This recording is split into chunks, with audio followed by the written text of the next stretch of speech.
Dan dalam sholat malam itu membaca Al-Quran dari hasil hafalan yang telah dihafal, dibaca berulang dalam keadaan khusyuk, dinikmati dari makna-maknanya. Ayat-ayatul adab seakan-akan akan memberangus adab tersebut bagi diri kita, sehingga kita menjadi takut kepada Allah dan kita bisa menangis kepada Allah. Maka ini nasihat kami yang terakhir, agar para perempuan itu sendiri banyak sholat malam, terutama di dalam membaca Al-Quran berusaha dia untuk menangis, karena dengan tangisan dari rasa takut kepada Allah yang ikhlas dan takut kepada Allah menyebabkan dia terselamatkan dari api neraka. Seperti hadis yang datang dari berbagai sahabat, datang dari Ibni Abbas, datang dari Anas ibnu Malik, dan datang dari Muawiyah ibnu Hudaid, dan datang dari Abi Hurairah, dari 4 sahabat. Saya berikan yang diriwayatkan oleh Imam At-Tirmidzi dari Ibni Abbas, dari jalan Atha an Ibni Abbas. Atau yang pertama Atha Ibni Abdillah Al-Khurasani, atau yang kedua Atha Ibnu Abi Rabah, dan Ibnu Abbas sebagai sahabi.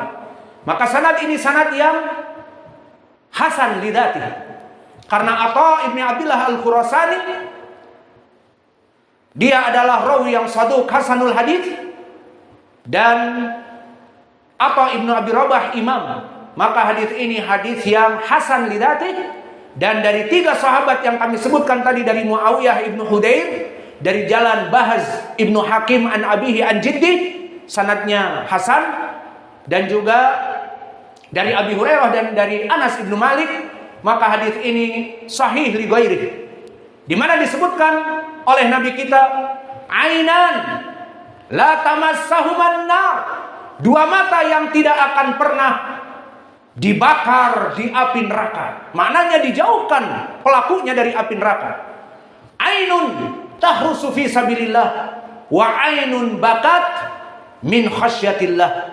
Ainun batat tahrusu fi sabilillah, maknanya mata-mata para mujahidin yang menjaga kaum muslimin dari serangan-serangan musuh, ataupun para ronda-ronda yang ada di ma'had untuk menjaga keamanan dari pencuri-pencuri. Jika memang banyak para pencuri, maka dia tidak tidur untuk menjaga keselamatan pondok misalnya dari para pencuri. Maka ainun batat tahrusu fi sabilillah, yang pertama ini tidak akan dibakar di api neraka, 2 mata ini. Dan yang terakhir, yang lafaz berikutnya, ainun bakat min khasyatillah, mata-mata yang menangis di saat membaca Al-Quran, di saat mendengar dan membaca ayat-ayat azab. Maka dia menangis dikarenakan takut kepada Allah. Maka mata-mata ini diharamkan oleh Allah diadab api neraka. Apakah hanya mata? Tidak. Maka mata maknanya anggota badan, namun maknanya seluruh jiwa.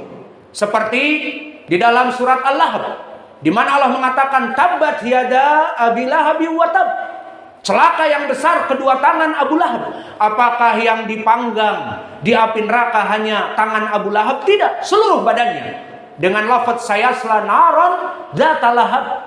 Maka maknanya di sini disebutkan hanya tangan, tetapi maknanya seluruh badan. Dan juga di ayat yang lain, zaharul fasad fil barri wal bahr bima kasabat aydin nas, maka telah hancur bumi dan banyak terjadi gonjang-ganjing di dalam alam raya ini, dari tsunami, gunung meletus, gempa bumi, dan yang lainnya. Karena apa? Bima kasabat aydin nas, karena tangan-tangan manusia. Apakah maknanya hanya tangan? Bukan hati mereka, bukan kesyirikan, kebidahan mereka. Maka makna dari mata dan tangan maknanya seluruh badan.